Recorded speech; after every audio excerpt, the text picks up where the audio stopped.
C'est un des derniers espaces naturels dans le quartier. C'est un endroit de convivialité pour les familles.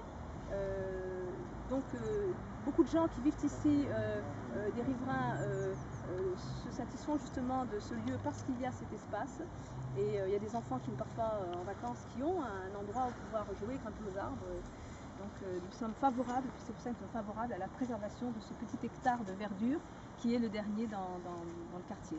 Justement, vous avez proposé une solution alternative pour ce terrain.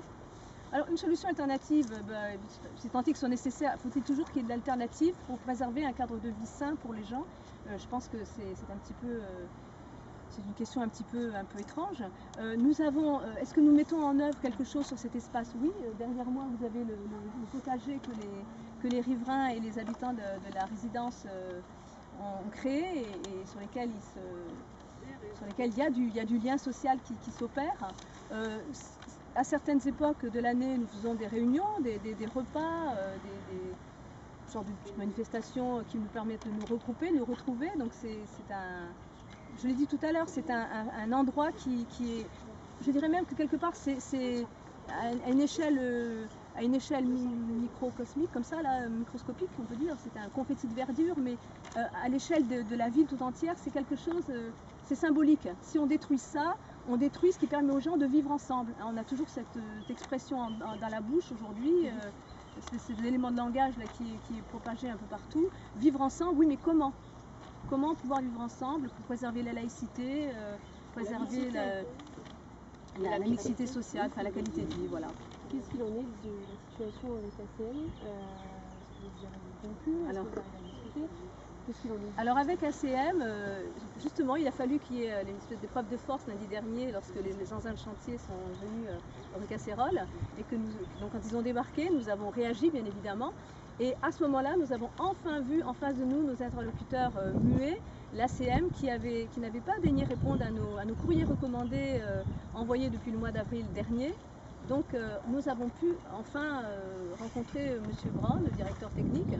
On va dire que les discussions, qu'il en résulte une avancée intéressante, significative, mais il y a eu une amorce de conversation, de discussion, et nous espérons que le bon sens va triompher et qu'ils vont s'apercevoir qu'il y a d'autres endroits dans la ville où il est possible d'implanter des logements sociaux sans nuire à la qualité, à l'équilibre de vie du quartier. Voilà. Justement, je vais éloigner tout le monde, mais est-ce que ce n'est pas déjà trop tard? Est-ce qu'il y a déjà beaucoup de choses engagées dans le côté de l'ACM, est-ce que vous avez même dire ça? Est-ce que pour vous, j'imagine que c'est pas peine perdue, mais est-ce que c'est pas déjà trop tard pour vous justement? Alors vous parlez de la fin, moi je parle du début. Je dis qu'au départ, aux origines de ce projet, il n'y a pas eu de concertation avec les habitants, alors que dans beaucoup de quartiers, lorsqu'on met en œuvre un projet de cette envergure, on débat avec les citoyens. Alors on parle de démocratie participative, il ne faut pas que ce soit juste un mot, hein, là encore un élément de langage, il faut que ce soit quelque chose qui soit réel, et on parle également de dédensification, c'est ce que dit Monsieur le maire, il dit qu'il songe à dédensifier, et c'est une bonne idée. Mais alors c'est l'occasion de le mettre en application chez nous, de dédensifier pour aller implanter dans des quartiers qui présentent plus de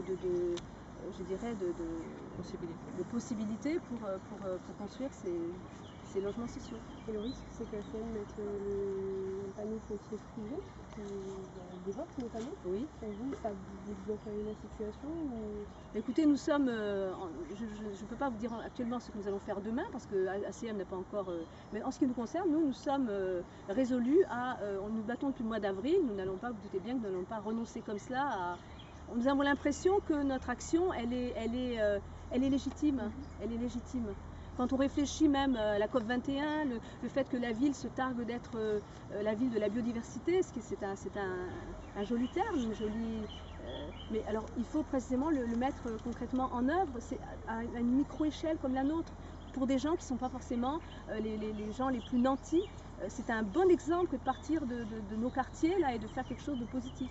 Vous le dites vous-même, c'est votre poumon vert du quartier? C'est notre poumon vert, tout à fait. Mais quand vous regardez, et là vous êtes en hiver, mais dans quelques temps, si on arrive à protéger ces frênes méditerranéens, qui ne sont que des frênes méditerranéens, mais qui nous donnent beaucoup de satisfaction au printemps quand ils sont en feuilles, c'est magnifique. C'est un endroit où les gens peuvent respirer. C'est important de respirer aujourd'hui. Merci. Ce sera le mot de la fin. Je vous remercie. Bravo Ariel. Bravo Ariel.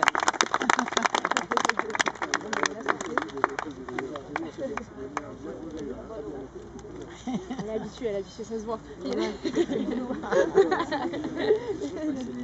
Même mes petites notes, ça servait pas. Non.